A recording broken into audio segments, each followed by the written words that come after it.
ಇಲ್ಲ ಬಡವ ಸ್ವಾಮಿ, ಅದಕ್ಕೋಸ್ಕರ. ಬಡವ ಆದ್ರೆ ಜೈಲಲ್ಲಿ ಹೋಗ್ಬಿಡ್ಲಿ, 6 ತಿಂಗಳು ಜೈಲ್ಗೆ ಹೋಗ್ಬಿಟ್ರೆ 15 ಲಕ್ಷ ಮಾಫ್. ಇಫ್ ಈ ಸೋ ಪೂರ್ನು ಜೈಲ್ಗೆ ಹೋಗ್ಬಿಡ್ಲಿ, ಊಟ ಹಾಕ್ತಾರೆ. ಅಲ್ಲೇನು ಕನ್ವಿಕ್ಷನ್ RI ಅಲ್ಲ, ಒಂದು ಅಲ್ಲ. ಸುಮ್ನೆ ಕೂತಿದ್ರೆ ಒತ್ತೊತ್ತಿಗೆ ಊಟ ಬರ್ತಾ ಇರುತ್ತೆ. ಆರಾಮಾಗಿ ಕಾಲ್ ಮೇಲೆ ಕಾಲ್ ಹಾಕೊಂಡ್ ಕೂತ್ಕೊಂಡಿರ್ಬೋದು. ಒತ್ತೊತ್ತಿಗೆ ಮನೇಲಿ ಬೇಕಾದ್ರೆ 5 ನಿಮಿಷ ಲೇಟ್ ಆಗ್ಬೋದು. 12 ಗಂಟೆ ಊಟ ಅಂದ್ರೆ 12 ಕರೆಕ್ಟಾಗಿ ಊಟ. 138%. ಹೇಳಿ ಹೇಳಿ sir. In this case, my lord, the petition please argue for admission. petitioner is the accused, my lord, hmm and concurrent findings. My grievances, my lord, only with regards to the sir, ತಮ್ಮ defence ಏನು, ತಾವೇನ್ ಸಾಕ್ಷಿ ಕೊಟ್ಟಿದ್ದೀರಿ ಅಷ್ಟೇ point. ಸಾಕ್ಷಿ ಏನು ಕೊಟ್ಟಿಲ್ಲ, ಮತ್ತೆ cross defence ಇಲ್ಲ, defence ಇಲ್ಲ. ಇದ್ರಲ್ಲಿ ಏನಾಗಿದೆ, ಮತ್ತೇನ್ ಮಾಡ್ಬೇಕು? ಒಂದು ಸಬ್ಮಿಷನ್ ಮೇಲೆ. ಅದಕ್ಕೆ ಬೆಳಗ್ಗೆ ನಾನು ಟೈಮ್ ಕೊಡಲ್ಲ ಅಂತ ಹೇಳಿದ್ದೆ ಕೇಸ್ನಲ್ಲಿ. ಅಲ್ಲ, ನಾನು ಯಾಕೆ ನಾನು ಸಾಟ್ ದಿ ಟೈಮ್ ಮೇಲೆ during the course of pending of the criminal petition ಮೇಲೆ the both the parties has settle the matter. ಪೈಲೆ ಮೆಮೊನು ಅಲ್ಲ ಹೇಳ್ತೀನಿ ಒಂದು ನಿಮಿಷ. Settle the matter and settle for the check amount is 7,50,000. Both are settled for the 6 lakhs rupees. And as per the joint memo, both are filed the joint memo by signing the joint memo. And thereafter, there is a condition, my lord. The accused should pay the installment, 6 installment, he should clear 6 lakhs rupees. And due to his mother's ill health, he could not pay the amount in time. ಅಲ್ಲೇ 1.5 lakh concession ಸಿಕ್ತು, ಅದು ಕೊಡ್ಲಿಲ್ಲ. 2017 ಇಸ್ವಿ CC Please, madam. 7 ವರ್ಷ ಆಯ್ತು. 6 instalment ಅಲ್ಲಿ 1 ಲಕ್ಷ ಕೊಡ್ತೀನಿ ಅಂತ ಕೇಳಿದಕ್ಕೆ ಇದುವರೆಗೆ ತನಕ 10 ಪೈಸಾ ಕೊಟ್ಟಿಲ್ಲ. ಇಲ್ಲ. ಬರ್ಕೊಳ್ಳಿ. ಒಂದ್ ನಿಮಿಷ ಸರ್. ಹಾ, ಅಲ್ಲಿ ಪೂರ್ತಿ ಸಬ್ಮಿಷನ್ ಮಾಡಿ ಅಲ್ಲಿ ಕೊಟ್ಟಿದ್ದಾರೆ 2,67,000 ರೂಪಾಯಿ ಕೊಟ್ಟಿದ್ದಾರೆ. ಇನ್ನು ಬ್ಯಾಲೆನ್ಸ್ ಇರೋದು 3 ಲಕ್ಷ ಚಿಲ್ಲರೆ. ಅಲ್ಲಿ ಏನ್ ಮಾಡಿದ್ದಾರೆ ಅಂತ ಹೇಳಿದ್ರೆ ಜಾಯಿಂಟ್ ಮೆಮೋ ಹಾಕಿ ಅವ್ರು ಅಮೌಂಟ್ ಕಟ್ಲಿಲ್ವಲ್ಲ, ಅದಕ್ಕೋಸ್ಕರ ಈ as filed the memo, he has not completed the joint memo. That is why court should proceed with the case. Accordingly, court has passed the order convicting the accused person and convicted for the double of the check amount. Minus ಮಾಡೋಣ. ಏನ್ ಕೊಟ್ಟಿದ್ದೀರೋ ಅದನ್ನ. That is my grievances, my lord. ಅಲ್ಲ, correct ಇವ್ರೆ, ನೀವು ಕೊಡದೇ ಇದ್ರೆ ಇನ್ನೇನ್ ಮಾಡ್ತಾನೆ? ಕೋಪ ಬಂತು. ಅಲ್ಲ, ಅದು ನಾವು ಕೇಳಿ ಹೈಕೋರ್ಟ್ ಬರೋ ಅಷ್ಟೊತ್ತಿಗೆಲ್ಲ ಮೆತ್ತಗಾಗ್ಬಿಟ್ಟಿರ್ತೀವಿ ನಾವು. 6 ಲಕ್ಷ. ಮ್ಯಾಜಿಸ್ಟ್ರೇಟ್ ಎಲ್ಲ ಇನ್ನೂ ಸ್ಟ್ರಾಂಗ್ ಆಗಿರ್ತಾರೆ. ಕಳ್ಳ ನನ್ ಮುಂದೆನೆ ಮಾಡಿದ್ಯಾ ಅಂತ ಹೇಳ್ಬಿಟ್ಟು ಡಬಲ್ ದಿ ಚೆಕ್ ಅಮೌಂಟ್ ಹಾಕ್ರೋ ಅವನ್ಗೆ ಅಂತ.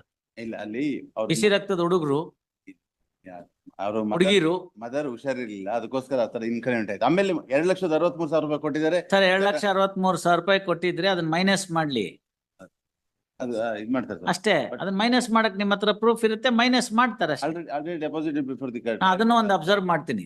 That will be given deduction to. What is my submission, my lord? As far the joint, ಅದನ್ನು ಒಂದು ಅಬ್ಸರ್ವ್ ಮಾಡ್ತೀನಿ sir. As far the joint memo filed by the petition and the no, ಅದನ್ನ ತಿರ್ಗಾ ಮಾಡೋ ಪ್ರಶ್ನೆ ಬರಲ್ಲ. complainant, my lord. No, that will not be looked into. ಬರ್ಕೊಳ್ಳಿ. Hard ಒಂದು submission double of the cheque amount ಮಾಡಿದ್ದಾರೆ, ಅದನ್ನ ಸ್ವಲ್ಪ ಇದು ಮಾಡ್ಬೋದು. ಏನ್ ಮಾಡಕ್ಕಾಗತ್ತೆ? ಒಳ್ಳೆ ಚೆನ್ನಾಗಾಯ್ತಲ್ಲ, ನೀವು ಕೊಟ್ಟಿಲ್ವಲ್ಲ ದುಡ್ಡು.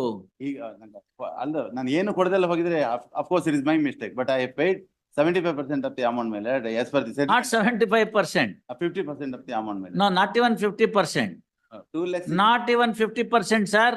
6 ಲಕ್ಷ ರೂಪಾಯಿಗೆ ಸೆಟಲ್ಮೆಂಟ್ ಆಗಿದ್ರೆ 262 50% ಅಂತ ಇಲ್ಲಿ ಯಾರು ಹೇಳ್ತಾರೆ ಕೇಳಿ. 3 lakhs ಕೊಡ್ಬೇಕಾಯ್ತು ಅದ್ರಲ್ಲೊಂದು. ಮತ್ತೆ ನಿಮ್ಗೂ ಗೊತ್ತಿದೆಯಲ್ಲ, ನಿಮ್ಗೆ ಗೊತ್ತಿದೆ ಅದು 50% ಅಲ್ಲ ಅಂತ. 40% ಕೊಟ್ಟಿದ್ದೀವಿ ಸರ್. 40% ಓಕೆ. ಸ್ವಲ್ಪ ಏನಾದ್ರು ತಾವು ಏನಾದ್ರು ಮಾಡ್ಬೋದು ದಯವಿಟ್ಟು. ನಾನೇನ್ ಮಾಡಕ್ಕಾಗುತ್ತೆ? ನಾನ್ ದುಡ್ಡು ಕೊಡೋ ಹೋಗಿದ್ರೆ ಕೊಟ್ಬಿಡ್ತಾ ಇದ್ದೆ. ಅದಕ್ಕೆ ನಾನು ಏನು ಮೆರಿಟ್ ಮೇಲೆ ಏನು ಆರ್ಗ್ಯುಮೆಂಟ್ ಮಾಡಲ್ಲ. ಇಷ್ಟ ಆಗಿದೆ ಸ್ವಾಮಿ. ಮಾಡಕ್ಕೂ ಇಲ್ವಲ್ಲಪ್ಪ. There is no defence. ನೀವೇ ಹೇಳಿದಿರಿ no defence. I have not stepped into the witness box.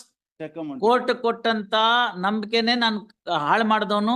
ನಾನು ಯಾವುದಕ್ಕೂ ನಾಲಾಯಕ್ಕೂ ನಿರುಪಯೋಗಿ ಅಂತ ನೀವ್ ಹೇಳ್ಬಿಟ್ಟಿದ್ದೀರಿ. ನಾನು ಸೆಟಲ್ಮೆಂಟ್ ಅಮೌಂಟ್ ಪ್ರಕಾರ 2,65,000. ವಕೀಲ್ರೆ, ಈ 6 ಲಕ್ಷ ಕೊಡೋದಕ್ಕೆ 1.5 ಲಕ್ಷ ಡಿಸ್ಕೌಂಟ್ ಕೊಡೋದಕ್ಕೇನೆ ಸಾಕಷ್ಟು ಸಮಯ ಹಿಡಿದಿದೆ, ಗೊತ್ತಾಯ್ತಲ್ಲ. ಅದಾಗಿ ಕೊನೆಗೆ ಇನ್ನೇನು ವಿಧಿ ಇಲ್ಲ ಅಂದಾಗ 10 ಕರೆದು ಎಲ್ಲಾ ಮಾರ್ಗಗಳನ್ನ ಉಪಯೋಗಿಸಿ NBW, RW, EW ಎಲ್ಲ ಮಾಡಾದ್ಮೇಲೆ ಫೈನಲಿ ಒಂದು ಜಾಯಿಂಟ್ ಮೆಮೊ ಅದಕ್ಕೂ ಟಕಾಯಿಸಿದಿರಿ. ಕೋರ್ಟ್ಗೆ ಹೇಳಿದಂತ ನಂಬಿಕೆನೆ ನೀವು ಮಾಡ್ಲಿಲ್ಲ. ಬೇಜಾರಾಯ್ತು ಅನ್ನೋಕೆ ಅಷ್ಟೇ ಕೇಸ್ ನಡೆಸ್ತಾ ಅಷ್ಟೇ. ಅದ್ರಲ್ಲೇನ್ ಕನ್ಸೆಷನ್ ತೋರ್ಸೋದು? ನೀವು ಅವ್ರ ಹತ್ರನೇ ಹೋಗಿ ಕೇಳ್ಕೊಳ್ಳಿ, ಏನಾರು ಕನ್ಸೆಷನ್ ಕೊಡ್ತಾರೆ.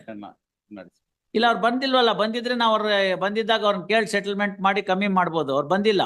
ಬಂದಿಲ್ದೇ ಇರೋದ್ರೆಲ್ಲ ಏನ್ ಮಾಡಕ್ಕಾಗಲ್ಲ. No, next week. I'll keep them present before the court, my lord. ಏನೋ ಸೆಟ್ಲ್ಮೆಂಟ್, ಯಾಕೆಂದ್ರೆ ಈಗ ತುಂಬಾ ಹಾರ್ಶ್ ಆಗಿಬಿಟ್ಟಿದೆ. ಆಗ್ಬೇಕು. ಪೀಪಲ್ ವಿಲ್ ರಿಯಲೈಸ್, ನೋಡಿ please understand, people will realise the ರಿಗರ್ಸ್ of law when only they are put, not otherwise. ಟಕಾಯಿಸಿದಿರಿ, 7 ವರ್ಷ ಆಗಿದೆ, ಕೊಡ್ತಾನೆ ಬಿಡಿ ದುಡ್ಡು. ಇವಾಗ ಏನು ಇಲ್ಲ, ಬಡವ ಸ್ವಾಮಿ, ಅದಕ್ಕೋಸ್ಕರ. ಬಡವ ಆದ್ರೆ ಜೈಲಲ್ಲಿ ಹೋಗ್ಬಿಡ್ಲಿ, 6 ತಿಂಗಳು ಜೈಲ್ಗೆ ಹೋಗ್ಬಿಟ್ರೆ 15 ಲಕ್ಷ ಮಾಫ್. ಇಫ್ ಈ ಸೋ ಪೂರ್ ಜೈಲ್ಗೆ ಹೋಗ್ಬಿಡ್ಲಿ, ಊಟ ಹಾಕ್ತಾರೆ. ಅಲ್ಲೇನು ಕನ್ವಿಕ್ಷನ್ RI ಅಲ್ಲ, ಒಂದು ಅಲ್ಲ. ಸುಮ್ನೆ ಕೂತಿದ್ರೆ ಹೊತ್ತೊತ್ತಿಗೆ ಊಟ ಬರ್ತಾ ಇರುತ್ತೆ. ಟಿವಿ ಬುಧವಾರದೊತ್ತು ಸ್ವೀಟು, ಶುಕ್ರವಾರದೊತ್ತು mutton,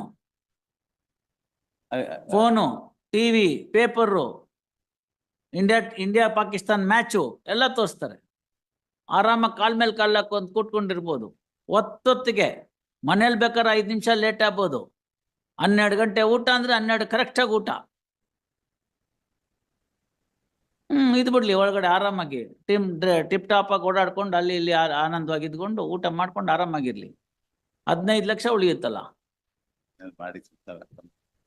No, please, people should understand, then only they will understand the rigors of law, not otherwise. Yes, I do consider. ಗೊತ್ತಾಯ್ತಲ್ಲ? ಸುಮ್ನೆ ಅವೆಲ್ಲ ಚೆನ್ನಾಗಿರಲ್ಲ. ನಾವಿಲ್ಲಿ ನೋಡಿದೀವಿ ಕೋರ್ಟ್ನಲ್ಲಿ, ಬೆಳಗ್ಗೆ ಬಂದು ಏನು ಇಲ್ಲ ನಮ್ಮ ಹತ್ರ ಲಂಗೋಟಿ ಗಿರಾಕಿ ಇಂದವರು ಸಾಯಂಕಾಲಕ್ಕೆ 2.5 ಲಕ್ಷ ಕಟ್ತಾರೆ. 11 ಲಕ್ಷ ತಂದ್ರು ಮೊನ್ನೆ. 11 ಲಕ್ಷ 11 ಲಕ್ಷ ನಾನ್ ತರಬೇಕು ಅಂದ್ರೆ 11 ತಿಂಗಳು ಬೇಕು ನಂಗೆ. You understand that? ದೆನ್ ಎಲ್ಲಿರುತ್ತೆ ದುಡ್ಡು? ಹೆಂಗ್ ಬಂದ್ಬಿಡ್ತು? ಕಸ್ಟಡಿಗೆ ತಗೊಳ್ಳಿ ಹಿಂದೆ 11 ಲಕ್ಷ ಬಂತು, ಸೆಟ್ಲ್ ಆಯ್ತು. ಸೊ ಬಡವ ಗಿಡವ ಎಲ್ಲ ನಮ್ಮ ಮುಂದೆ ಹೇಳಕ್ಕಷ್ಟೇನೆ. ನಾಳೆಗೆ ಇಡ್ತೀನಿ, ಅವ್ರನ್ನ ಕರ್ಕೊಂಬಂದ್ರೆ ಉಂಟು, ಏನಾರು ಅವ್ರು ಬಂದ್ರೆ ಏನಾರು ಕನ್ಸೆಷನ್ ಕೊಡ್ತೀನಿ. ಅವ್ರು ಬರ್ಲಿಲ್ಲ ಅಂದ್ರೆ ಏನು ಮಾಡಕ್ಕಾಗಲ್ಲ. You get him. ಅವ್ನು ಸುಸ್ತಾಗ್ಬಿಟ್ಟಿದ್ದಾನೆ. ನೋ ವೆಡ್ನೆಸ್ಡೇ, ನಾಳೆ. ಒಂದೇ request, tomorrow release, tomorrow at request of counsel for petitioner. ನೀವೇನೋ ದುಡ್ಡು ಕೊಟ್ಟಿದ್ದೀರಿ ಅಂತಾರ, ಒಂದೇ ಒಂದು ಕಾರಣ, please ma'am. paid some amount, therefore we will try to get some concession. Check amount is Venugopala, check ಅಮೌಂಟ್ಗೆಲ್ಲ ಮನಸ್ಸಲ್ಲಿ ಇಟ್ಕೊಳ್ಳೇಬೇಡಿ. 18% ಇಂಟ್ರೆಸ್ಟ್ ಹಾಕಿದ್ರೆ 16 ಲಕ್ಷ ಆಗುತ್ತದು, 15 ಅಲ್ಲ. ಸೆಕ್ಷನ್ 80 ಪ್ರಕಾರ 18% ಇಂಟ್ರೆಸ್ಟ್ ಹಾಕ್ತೀನಿ. ಅವಾಗ ಅದು 16 ಲಕ್ಷ ಚಿಲ್ಲರೆ ಆಗುತ್ತೆ.